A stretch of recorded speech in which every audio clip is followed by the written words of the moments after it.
तो दोस्तों 10 days yoga back pain yoga challenge में आपका स्वागत है। आज हमारा दोस्तों 8 डेज है।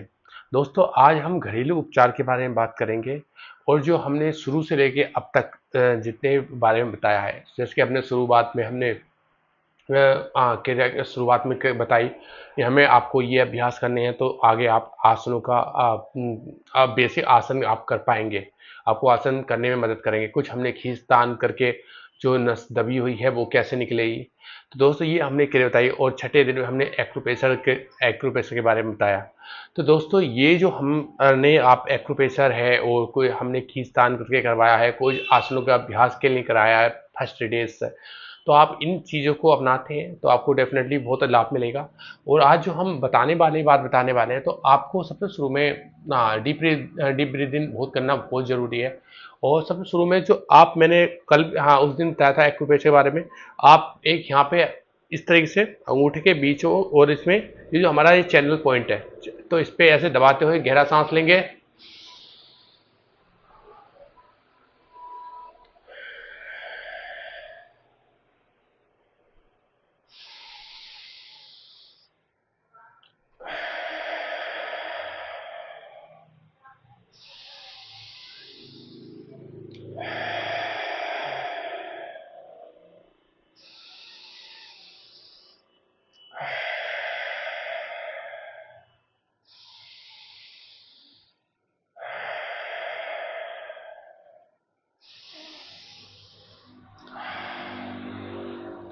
तो ये एक एक पैर को दबाते हुए दोनों, तीनों उंगली से इस तरीके से दबाते हुए कम से कम हमें इस अभ्यास को कम से कम 5 टाइम से 10 टाइम्स तक करना है। और अपनी डीप ब्रीदिंग लेनी है। वो मुंह से नाक से इनले करनी है और एक्सहल करनी है मुंह से। आप मुंह से भी करते हैं, नाक से भी करते हैं, तो आपकी बात है। तो जो हमारा पित्त दोष है, हमें उसे बाहर निकालना है।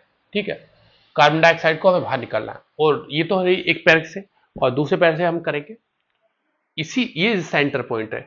ये हमारा ये अंगूठा है, ये हमारी दूसरी फिंगर है। तो इसके बीच में ये पॉइंट होता है बैक पेन का। तो आप फिर से गहरा सांस लेंगे।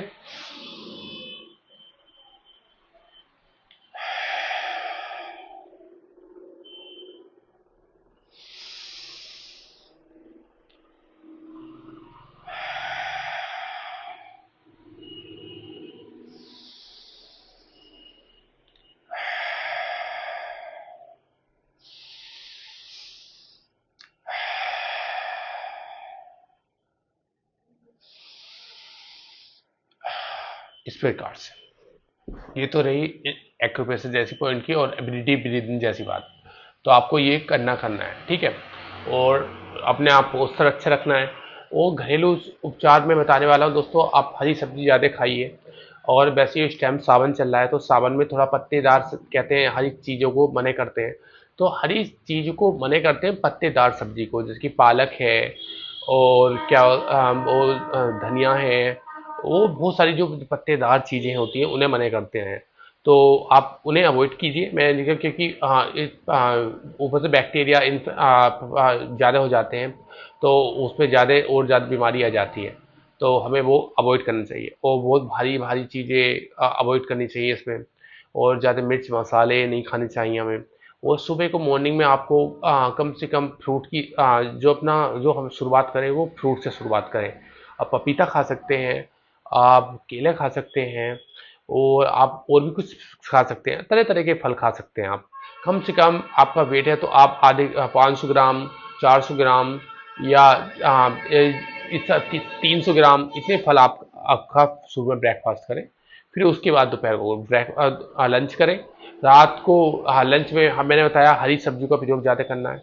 और कोई खटाई मिठाई से आपको बचना है। खटाई हमें जो हम खट्टी चीज़ें खाते हैं तो उससे दर्द और ज़्यादा बढ़ता है, कम नहीं होता और ज़्यादा बढ़ता है।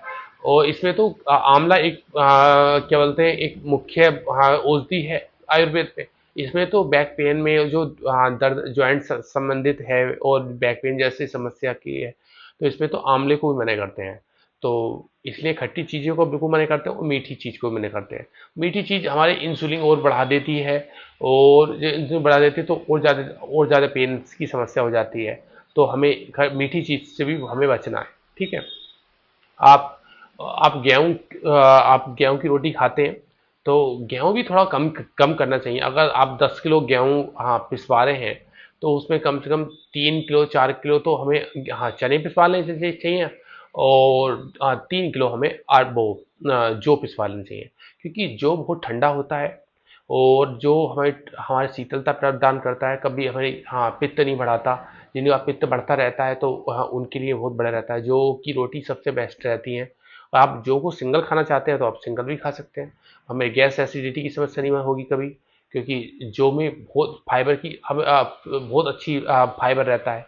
वो फाइबर वाले चीज़ें तो हमें बहुत खानी चाहिए, प्रोटीन वाली चीज़ें हमें बहुत खानी चाहिए, क्योंकि 40 साल के बाद हमारे शरीर में प्रोटीन की कमी होने लगती है, और प्रोटीन की कमी होती है जब भी हमें रोग पैदा होता है, कैल्शियम की कमी होने लगती है। तो ये हमें शुरुआत में अपने बेसिक लेवल में अपनी आहार दिनचर्या में ये चीज़ें ऐड करनी पड़ेंगी। और सुबह की हमें जैसे चाय हम पीते हैं तो चाय को अवॉइड करिए, हर्बल टी पीजिए। और सुबह को अगर अब हाँ सुबह शाम आपके 2 पत्ते हर श्रृंगार के पत्ते की चाय पिए, काढ़ा पिए, 1 गिलास पानी में इतना उबालें जो आधे गिलास रह जाए, तो उसे सिप सिप करके पी जाएं। अगर किसी को पित्त बढ़ता है, ज़्यादा ऐसी गैस एसिडिटी की समस्या है, तो वो एक ही बार पिए और वो सोच समझ के पिए, ठीक है। क्योंकि होता है किसी का मेटाबॉलिज्म कमज़ोर पड़ जाता है तो उसे गर्म चीज़ से एकदम से बीपी जैसी समस्या हो जाती है, गैस बहुत बनने लगती है, गैस एसिडिटी की समस्या हो जाती है। तो वो उसे भी हम ज़्यादा ऐसी सलाह नहीं दे सकते थी जो गर्म वाली चीज़ें ज़्यादा खाए, ठीक है।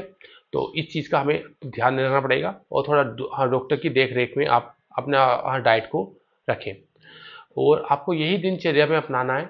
और आप और रात का खाना आप वो 6 से 7 बजे तक लगभग लगभग आप ख़त्म कर लें, और रात को खिचड़ी या दलिया से काम चलाएं, ठीक है। और दलिया बहुत बेस्ट है, खिचड़ी बहुत बेस्ट है।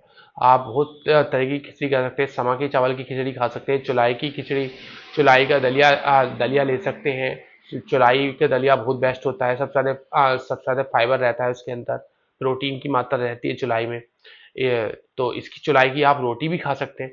चुलाई की रोटी में आप हाँ जिसे मैं अभी पहले बताया था मैंने कि जिसे पित्त ज़्यादा बढ़ता रहता है, तो वो चुलाई की रोटी में 1 चम्मच ईसा घोल जरूर गिरे। अगर आपके पास चुलाई का आटा है, आप चुलाई के आटे की रोटी सेक रहे हैं, तो वो ईसा घोल जरूर गिरे, इससे कि आपकी कभी गैस एसिडिटी की समस्या नहीं हो। क्योंकि मानता हूँ चुलाई थोड़ी गर्म होती है, तो इसे अमरंथ भी बोलते हैं, राजगीरा के नाम से ही बोला जाता है, रामदाना के नाम से बोला जाता है। तो ये बहुत अच्छा मिलेट्स है एक प्रकार से। तो जिसे अच्छा पच रहा है, खाने में कोई दिक्कत नहीं है तो खा सकता है, कोई दिक्कत नहीं। जो अपनी बॉडी के सूट है, जो आपकी बॉडी सूट कर रही है, आप वो प्रकार का मिलेट्स ले सकते हैं, वो प्रकार का हाँ अनाज ले सकते हैं। मैं ये नहीं कह रहा हूँ कि आप मिलेट्स पे आधारित रहिए, मगर अनाज भी लें, अपने गेहूं भी लें, थोड़ा मिक्स करके। आप गेहूं ले रहे हैं तो मैंने बताया जौ के साथ लें, ज्वार के साथ लें, जिससे हमारा मेटाबॉलिज्म कमजोर नहीं होगा, गैस नहीं होगा, गैस नहीं बढ़ेगा तो हमारी दर्द नहीं होगा। दोस्तों गैस से बहुत सारी बीमारी पैदा हो जाती हैं, हमारी हमारी जॉइंट्स में सूजन आ जाते हैं, बैक पेन, हमारी बैक पेन की मसल्स कमजोर पड़ जाती हैं, बैक पेन में सूजन आता है तो बैक पेन में प्रॉब्लम हो जाती है, तो बहुत सारी दिक्कतें आ सकती है। तो ये कुछ घरेलू उपचार थे, आप इनका इस्तेमाल करते हैं तो आपको डेफिनेटली बैक पेन में लाभ मिलेगा। और अपनी आहार दिनचर्या भी बहुत मैटर करती है। अपना आहार हमारा आहार सुधरा नहीं होगा तो हमारा फिर सारी दिनचर्या खराब हो जाएगी। तो हमें आहार को भी सुधारना है और योग अभ्यास भी करना है।